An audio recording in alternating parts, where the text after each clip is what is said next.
start. I want to welcome everybody here. I would also like to ask those who join us via Zoom or whatever to consider coming to meeting live, at least occasionally. Who's here for the first time? Oh, look at this. All right, we're going to have you introduce yourselves. If you are licensed, tell us your sign, tell us whatever you want to sell us. My name's Gary Nelson. I'm an amateur extra class, AG7PY, and that was the number the FCC gave me. It's not a special number. Wow. So it just worked out that way. And I live out in Taylorsville. My name's Roland Swenson, it's K7BTU, and I'm also from Taylorsville. I have a general class license, and first got licensed in 2007 under KE70JX, and so I have a vanity license. I worked in refrigeration, and I said to my coworkers at the time, I said, you'd think the FCC knew that I would be BTU something, and so that's how I applied for it and got it. So I'm grateful to be here. This is my first time. I've known about it, know Chuck, and a few people in the group, so I'm excited to learn. Excellent, welcome. We have some more over here.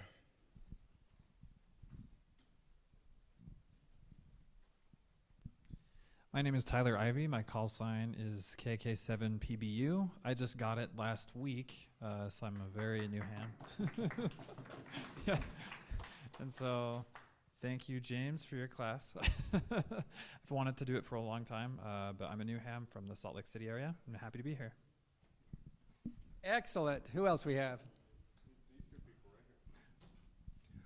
I'm KJ6VVW. My name's Alvin McCormick. I lived here in Salt Lake City. My license is originally from California.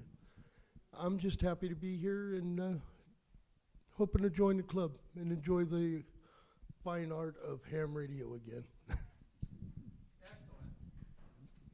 There you go. Okay. I am Sabra.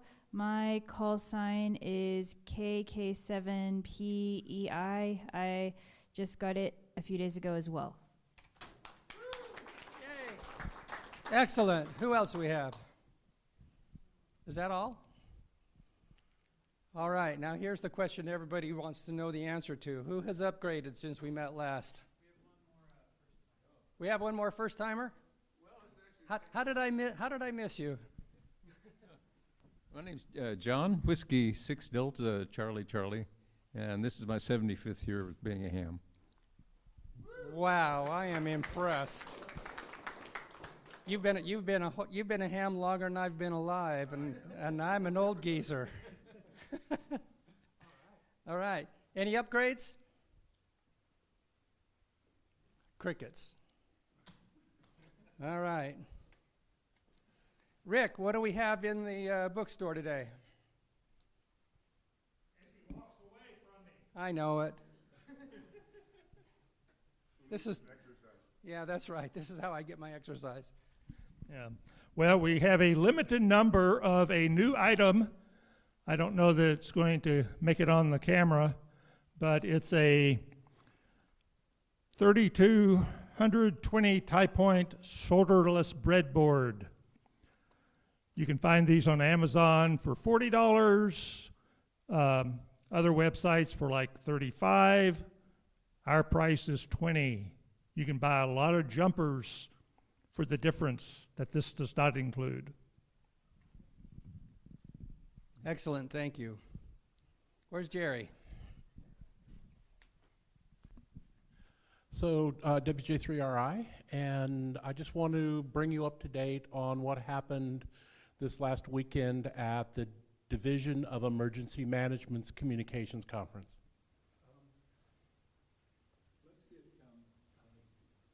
It's going to take me 2 minutes and then I'll be done.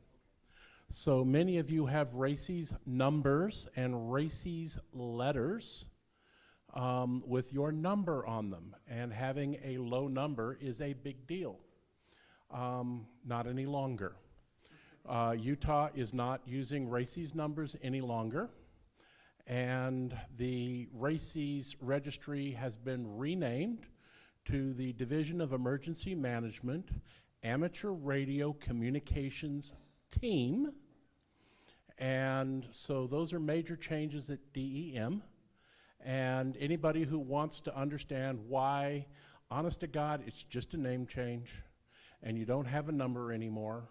Slow down when you give your call sign on check-ins because they don't have two ways to get you. And other than that, it's no big deal. But if anybody wants to talk to me after the meeting about it, I'll fill you in. Thank you. I'd like to mention that we have a need in the club for an Elmer to help with programming radios. And next month is club elections. Today is nominations. So Mike and Linda were tasked by the board to field a group, so I'm going to turn the time over to Mike. Thank you very much. We are expecting most of the members that are already holding office to continue in that office. We did have two people that were going to asked to retire, and that was Chuck WA7JOS, who has been our treasurer, and also Jed KI7NNP, who was microvolt editor. We have found a candidate for the microvolt editor. That would be Noji, KN0JI. He is the candidate. We have not found anybody that has stepped up that would be the treasurer, however. And so we're still looking, but anybody who wants to take the treasurer's position, Chuck has said that he would work with them to bring them up to speed. But another thing that we're needing to do is Chuck sent me a list of all of the different tasks that he has to perform, and a lot of those tasks have nothing to do with being a treasurer.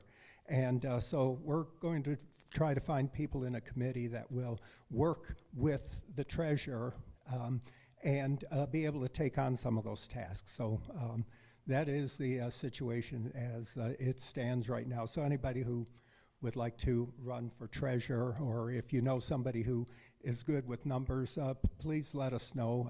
Either Linda, you can find both Linda and my emails in the on the UARC webpage.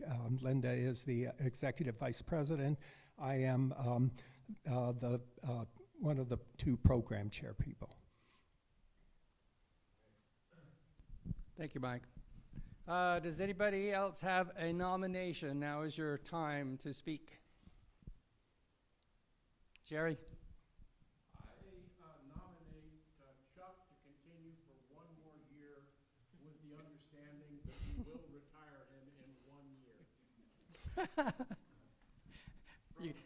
I might consider that. Oh, okay. So Chuck's a maybe. Where's Larry Jacobs if we're going to Union Pacific this place? Really? Any more? Okay, what am I forgetting? Probably nothing. I'm ready to turn the time over to our presenter. Tim Duffy is going to talk to us about bonding and grounding.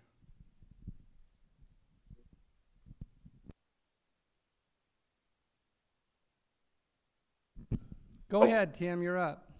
Okay, very good, thank you. Good evening, I'm Tim Duffy, K3LR. I'm coming to you from my shack in western Pennsylvania, where it is it's nice in the shack, but a little chilly outside as we get headed towards winter. This is there's 11 operating positions here at the K3LR station, and so we're sitting in front of two of them right now. And so I am also the CEO at DX Engineering, and we're going to talk about grounding and bonding, and I will I need the host to allow me to share my screen.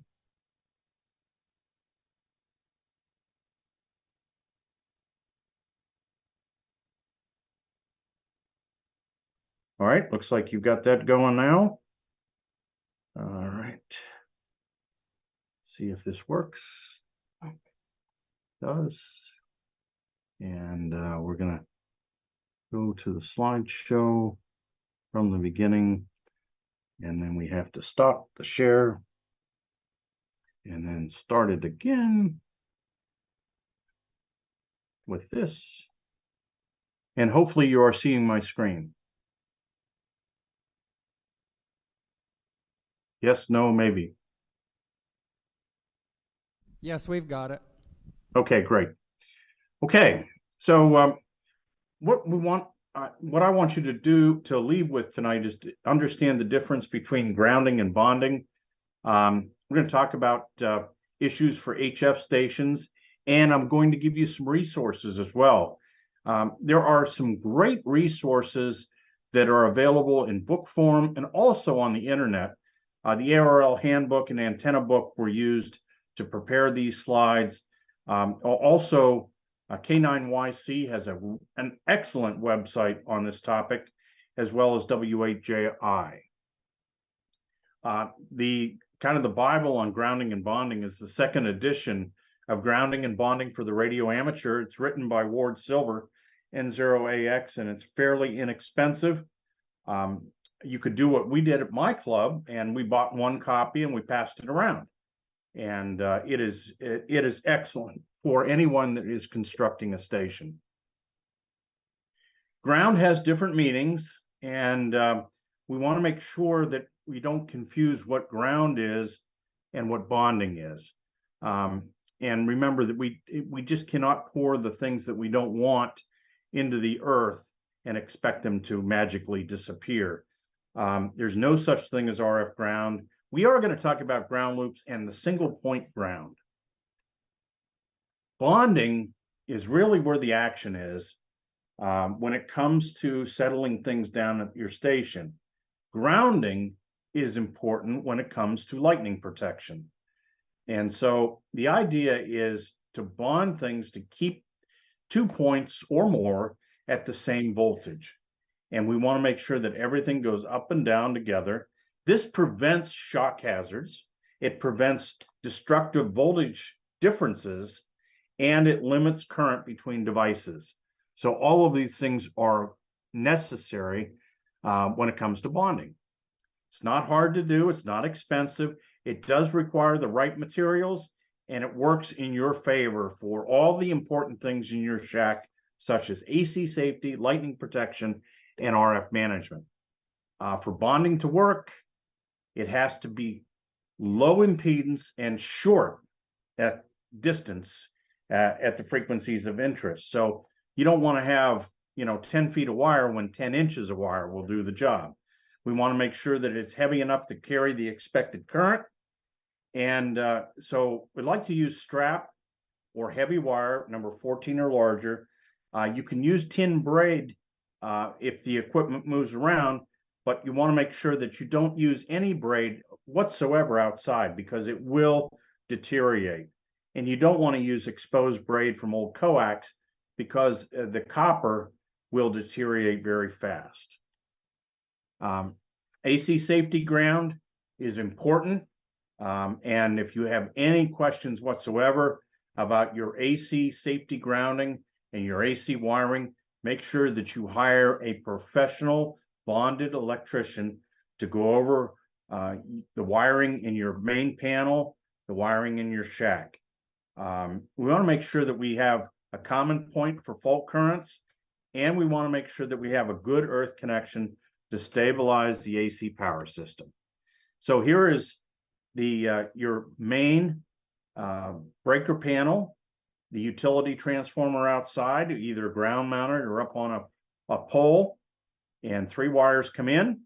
Notice that there is a ground that is at the utility transformer, and then a second ground, the grounding electrode that is at the panel itself. Neutral and ground are only bonded in the main panel. And the best thing to do is to hire a pro electrician to make sure that you are properly wired. We want to make sure from a lightning protection standpoint that we help make lightning make good decisions. So heavy, direct pass right to the earth, and making sure that these paths are outside the residence. We don't want lightning to have to go through your radios to get to ground. And it is best to have a single point ground panel, the SPGP. And that's where everything is tied together and then tied to your ground rod or rods outside. And those ground rods are tied to the ground rod that is in your main breaker panel. Lightning protection from AC for coax and also control lines. The single point ground panel. That is the really important part, because that bonds all the grounds. It's connected to your perimeter ground, and so it makes sure that everything stays at the same potential. You can use an aluminum plate like here at K4RO, where all the switches and filters are all mounted on a single point ground panel. And then that ground panel goes to the ground rod or ground rods. Here you see some other designs. Again, single point ground panel in the station that is connected to the ground rods. So we want to make sure that the electrical panel is connected to your ground rods, that the same ground rods that are connected to your single point ground panel. And these are outside the station. We don't want lightning to come in. Here is an example of an installation you do not want to have.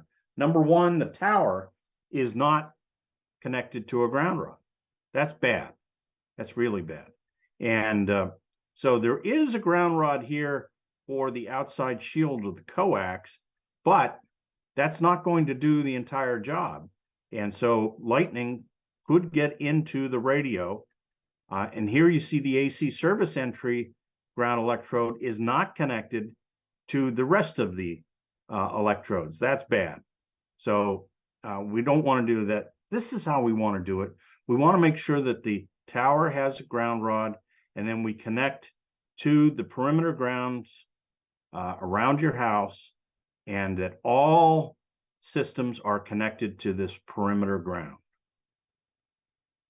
This is how I ground my towers, by using radials and multiple ground rods to make sure that we dissipate any energy if the tower were to get hit by lightning.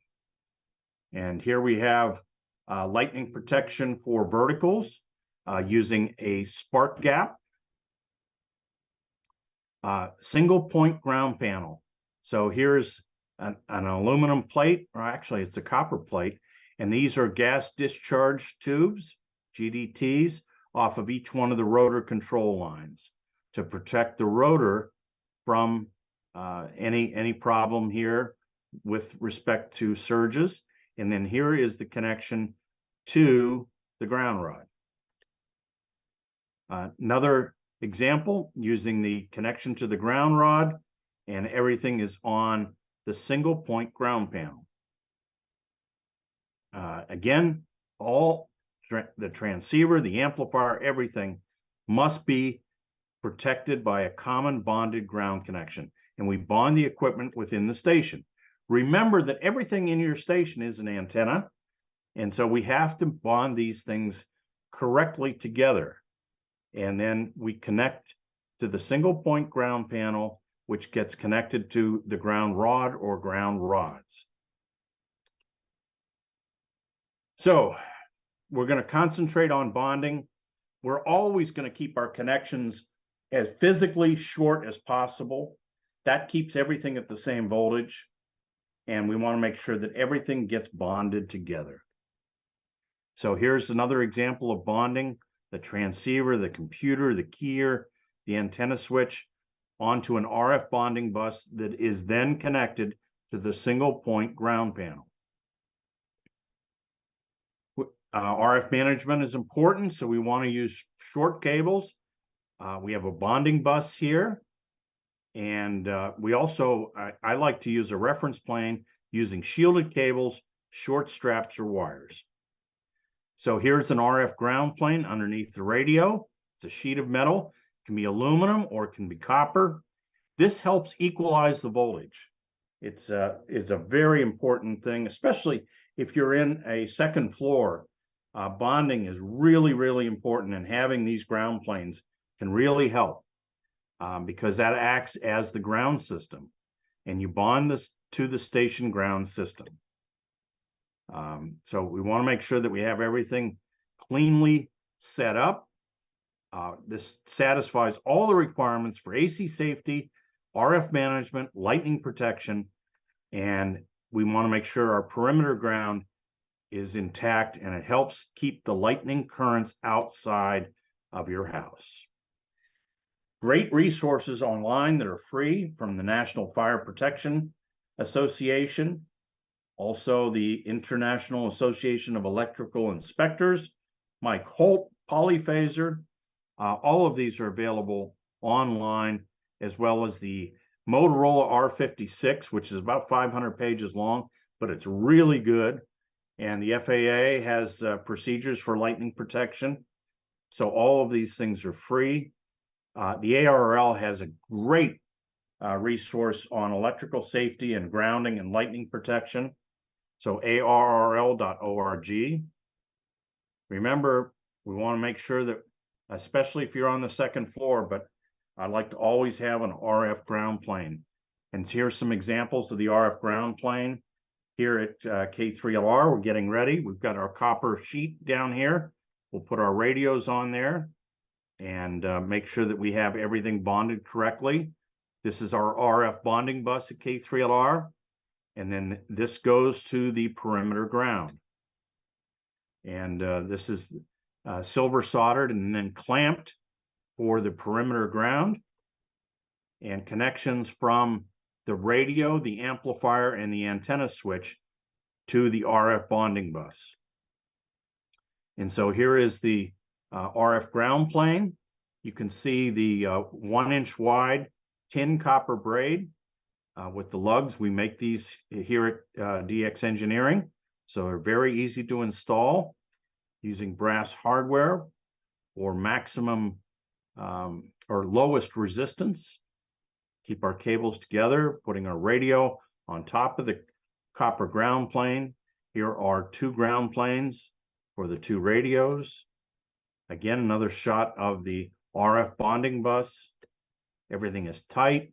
The ground stud on the back of the radio is connected to a 1-inch wide braid, and this is tin copper, so it's not going to deteriorate. That is connected to the RF ground plane. The ground plane is then connected to the RF bonding bus, which is then connected to the single point ground panel.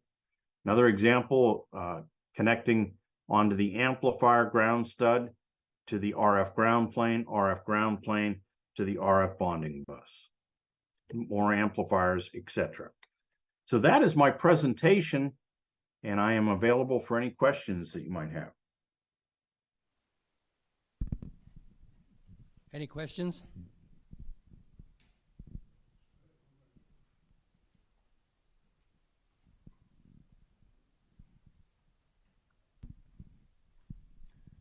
Thank you, Tim, for making the presentation tonight.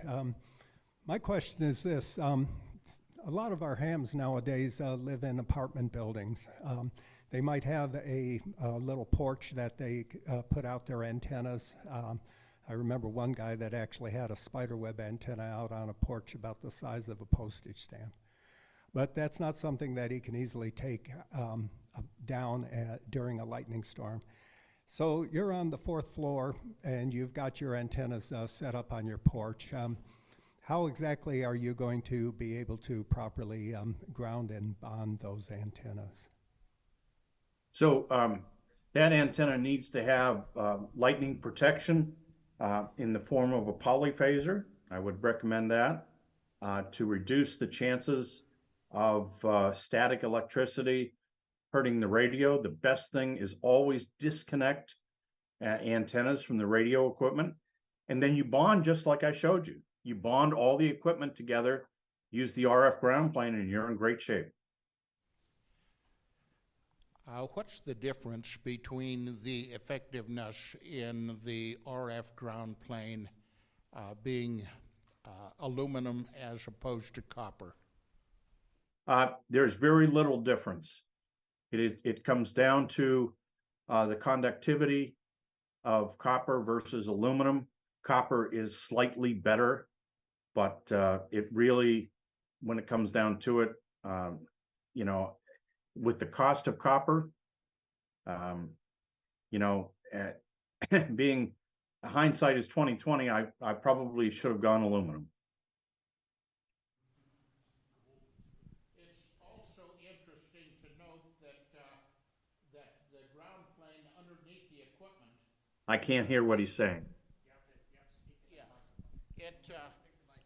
Yeah, underneath the equipment that you have, I noticed in your photos that is very securely bonded to the common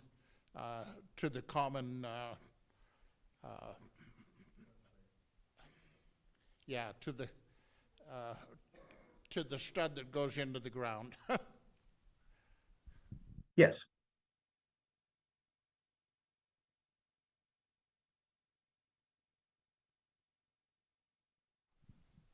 What about corrosion protection and weather proofing of copper grounding materials?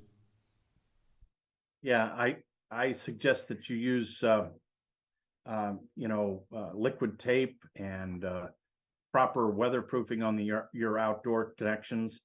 I also like to use Jet Lube SS30 to put on the connections to make sure that you don't have any corrosion. I have a question for you. If you're going to ground your equipment, your radio, your amplifier, and other pieces to the, as you showed at the ground bar in the shack, why would you need the additional copper sheet or aluminum sheet underneath the equipment? What that does is that helps to equalize the voltage between all of the components. And actually, there's a very good section in the grounding and bonding book that explains in minute detail the benefits of having an RF ground plane. My electrical service uses an UFR ground, the connection for which is buried in a wall. How would I bond to that? You would bond to that the way you would a ground rod. And it's about 75 feet from there to my shack. Yep. You want to make sure that you are connected to that. Okay. Any more?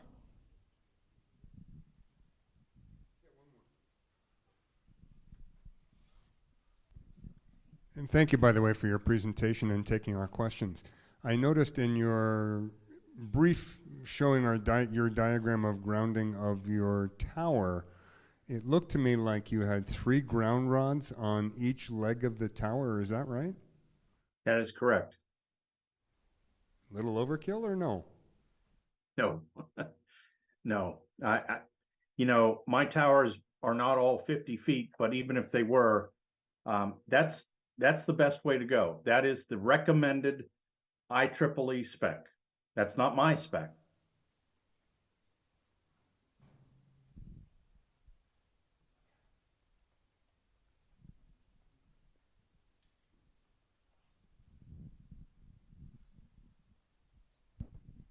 So I don't have a tower. This is just a follow-up with the other gentleman. We have 1 rod without a tower. Would I need to put 2 more in without a tower? Well, it's always helpful to have more than 1 ground rod. However, it's very important that the ground rod that you have for your station is connected shortest distance possible to the ground rod that is for your main breaker.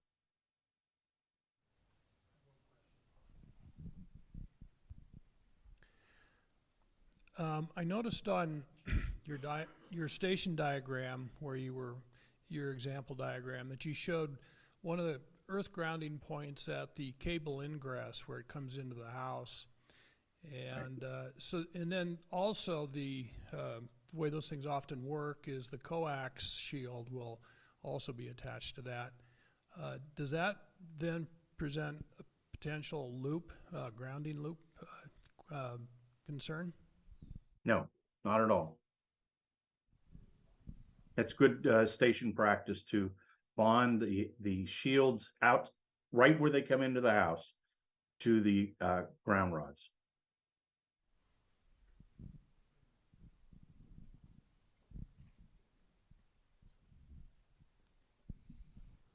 So thanks for your presentation. I'd like to know if the better the antenna is grounded, the more efficient does it work? And my second part would be, how do you know what size braid to use? I noticed in your last photograph that you showed, that braid looked absolutely huge, just going like 1 foot. Is that overkill, or could you get by with 1/2-inch braid on that last photograph? Thank you.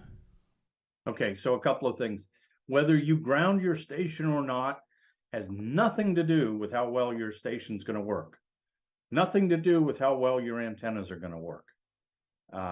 It does have a lot to do with the survivability of static electricity problems, maybe lightning problems. That's what grounding does. Bonding has everything to do with keeping noise down, and your station will work better, but grounding has nothing to do with how well your antennas are going to work. When it comes to short, thick conductors in bonding and grounding, I can't get thick enough, I can't get short enough. And so that's why the 1-inch braid, it's not overkill.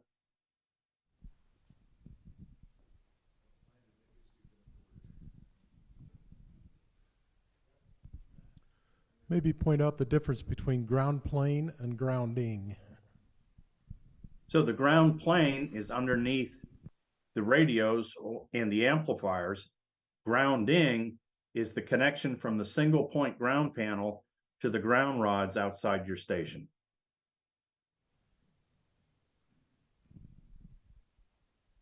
Any other questions?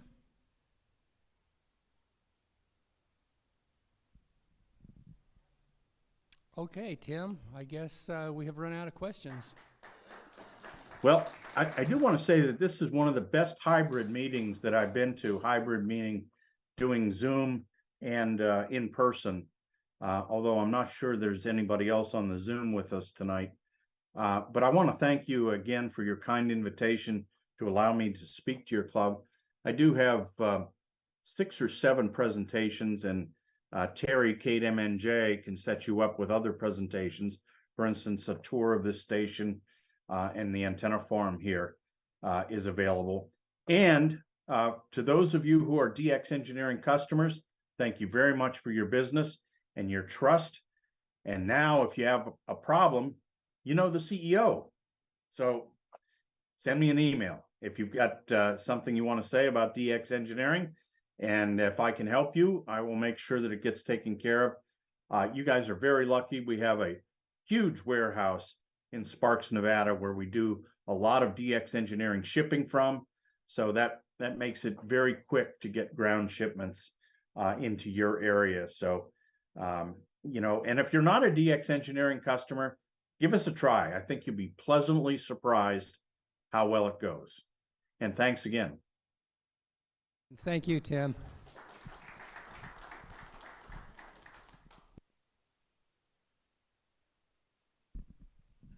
Okay. A little early, but it looks like it's time to do the drawing. Has everybody got a ticket?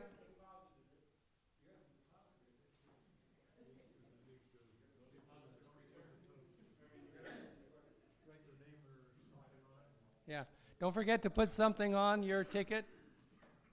Please put the correct one in the box and keep the one that says keep this ticket. I believe we have 8 prizes tonight. Is that right? 8?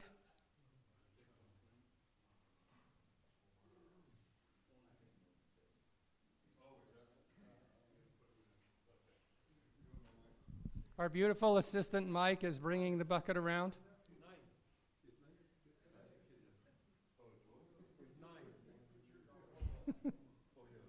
9? Okay.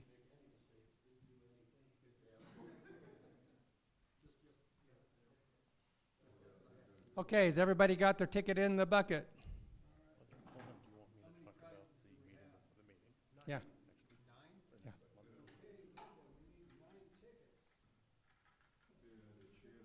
While Linda's getting the tickets out, Jerry's got something to talk about too. So we had an Elmer's meeting with some pizza here that turned out to be a little different than we were hoping for. We are still looking for Elmer's, and we've decided to change the format of what we're going to do. For many years, the club had a meeting before the meeting at the Village Inn on the corner of 9th East, or is it, no, 9th East and 4th South.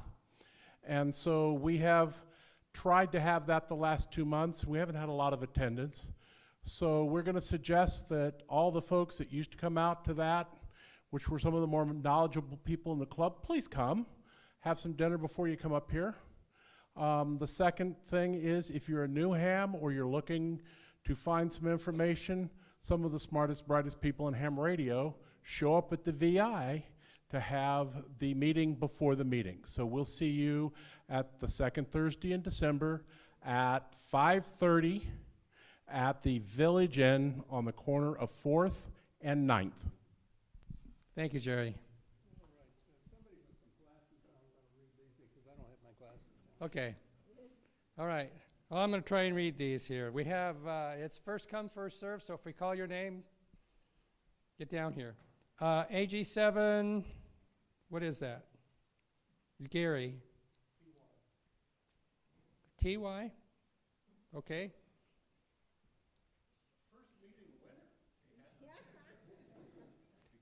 KK7 OS, is that an O or a D? D. There you go. N7 HVF, Linda.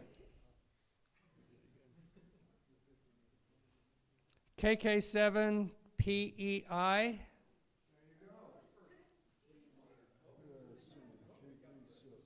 KK7 PBU. KK7 AVS.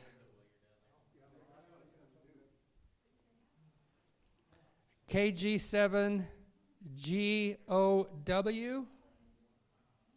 KF7 OZK. Brayson A. Jara, is that correct? Yeah. All right. That's it. Thank you. See you all next week. Next month. Hopefully at the meeting before the meeting. And be careful going home. There's one more? Okay, did somebody get called that didn't come get a prize? Yeah, Linda's got one. Okay, give us another ticket then.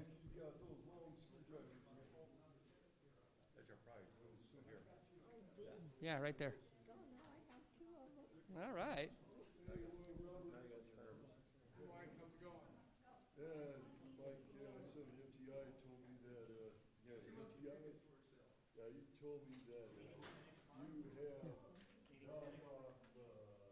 Yeah, we're done.